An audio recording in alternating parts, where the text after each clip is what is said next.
The Goat-Faced Girl. There was once upon a time a peasant called Masaniello, who had 12 daughters. They were exactly like the steps of a staircase, for there was just a year between each sister. It was all the poor man could do to bring up such a large family, and in order to provide food for them he used to dig in the fields all day long. In spite of his hard work, he only just succeeded in keeping the wolf from the door, and the poor little girls often went hungry to bed. One day, when Masaniello was working at the foot of a high mountain, he came upon the mouth of a cave, which was so dark and gloomy that even the sun seemed afraid to enter it. Suddenly, a huge green lizard appeared from the inside and stood before Masaniello, who nearly went out of his mind with terror, for the beast was as big as a crocodile and quite as fierce-looking. But the lizard sat down beside him in the most friendly manner and said, "Don't be afraid, my good man. I am not going to hurt you. On the contrary, I am most anxious to help you." When the peasant heard these words, he knelt before the lizard and said, "Dear lady, for I know not what to call you, I am in your power. But I beg of you to be merciful, for I have 12 wretched little daughters at home who are dependent on me." "That's the very reason why I have come to you," replied the lizard. "Bring me your youngest daughter tomorrow morning. I promise to bring her up as if she were my own child, and to look upon her as the apple of my eye." When Masaniello heard her words he was very unhappy, because he felt sure, from the lizard's wanting one of his daughters, the youngest and tenderest too, that the poor little girl would only serve as dessert for the terrible creature's supper. At the same time he said to himself, "If I refuse her request, she will certainly eat me up on the spot. If I give her what she asks, she does indeed take part of myself, but if I refuse, she will take the whole of me. What am I to do, and how in the world am I to get out of this difficulty?" As he kept muttering to himself, the lizard said, "Make up your mind to do as I tell you at once.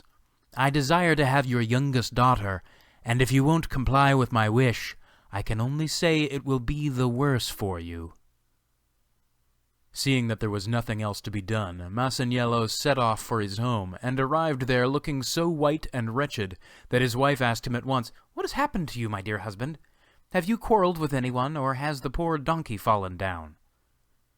"Neither the one nor the other," answered her husband, "but something far worse than either. A terrible lizard has nearly frightened me out of my senses, for she threatened that if I did not give her our youngest daughter, she would make me repent it. My head is going round like a mill-wheel, and I don't know what to do. I am indeed between the devil and the deep sea. You know how dearly I love Renzala, and yet if I fail to bring her to the lizard tomorrow morning, I must say farewell to life. Do advise me what to do." When his wife had heard all he had to say, she said to him, "How do you know, my dear husband, that the lizard is really our enemy? May she not be a friend in disguise? And your meeting with her may be the beginning of better things and the end of all our misery. Therefore go and take the child to her, for my heart tells me that you will never repent doing so." Masaniello was much comforted by her words, and next morning, as soon as it was light, he took his little daughter by the hand and led her to the cave. The lizard, who was awaiting the peasant's arrival, came forward to meet him, and taking the girl by the hand, she gave the father a sack full of gold, and said, "Go and marry your other daughters, and give them dowries with this gold, and be of good cheer, for Renzala will have both father and mother in me. It is a great piece of luck for her that she has fallen into my hands." Masaniello, quite overcome with gratitude, thanked the lizard and returned home to his wife. As soon as it was known how rich the peasant had become, suitors for the hands of his daughters were not wanting, and very soon he married them all off. And even then there was enough gold left to keep himself and his wife in comfort and plenty all their days. As soon as the lizard was left alone with Renzala, she changed the cave into a beautiful palace and led the girl inside. Here she brought her up like a little princess, and the girl wanted for nothing. She gave her sumptuous food to eat, beautiful clothes to wear, and 1,000 servants to wait on her. Now it happened one day that the king of the country was hunting in a wood close to the palace, and was overtaken by the dark. Seeing a light shining in the palace, he sent one of his servants to ask if he could get a night's lodging there. When the page knocked at the door, the lizard changed herself into a beautiful woman, and opened it herself.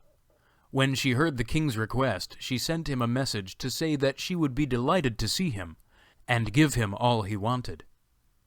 The king, on hearing this kind invitation, instantly betook himself to the palace, where he was received in the most hospitable manner.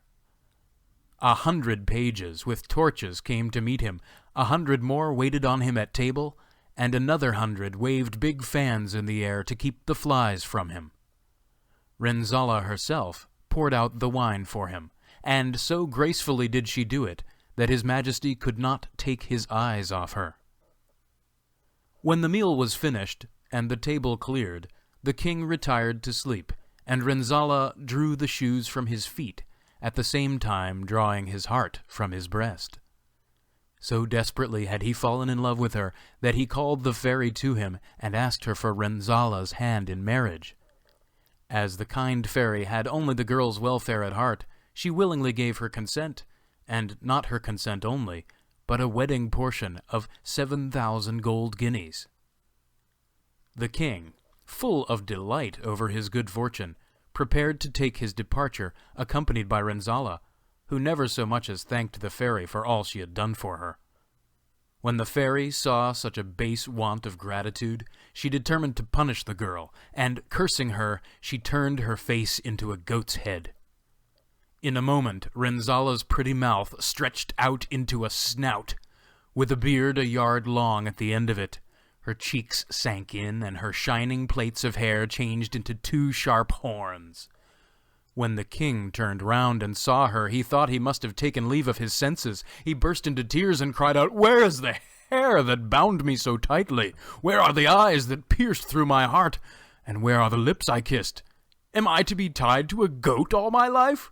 No, no, nothing will induce me to become the laughing-stock of my subjects for the sake of a goat-faced girl." When they reached his own country, he shut Renzala up in a little turret chamber of his palace, with a waiting maid, and gave each of them 10 bundles of flax to spin, telling them that their task must be finished by the end of the week. The maid, obedient to the king's commands, set at once to work and combed out the flax, wound it round the spindle, and sat spinning at her wheel so diligently that her work was quite done by Saturday evening. But Renzala, who had been spoilt and petted in the fairy's house, and was quite unaware of the change that had taken place in her appearance, threw the flax out the window and said, "What is the king thinking of, that he should give me this work to do? If he wants shirts, he can buy them. It isn't even as if he had picked me out of the gutter, for he ought to remember that I brought him 7,000 golden guineas as my wedding portion, and that I am his wife, and not his slave. He must be mad to treat me like this." All the same, when Saturday evening came, and she saw that the waiting maid had finished her task, she took fright lest she should be punished for her idleness. So she hurried off to the palace of the fairy, and confided all her woes to her. The fairy embraced her tenderly, and gave her a sack full of spun flax, in order that she might show it to the king, and let him see what a good worker she was.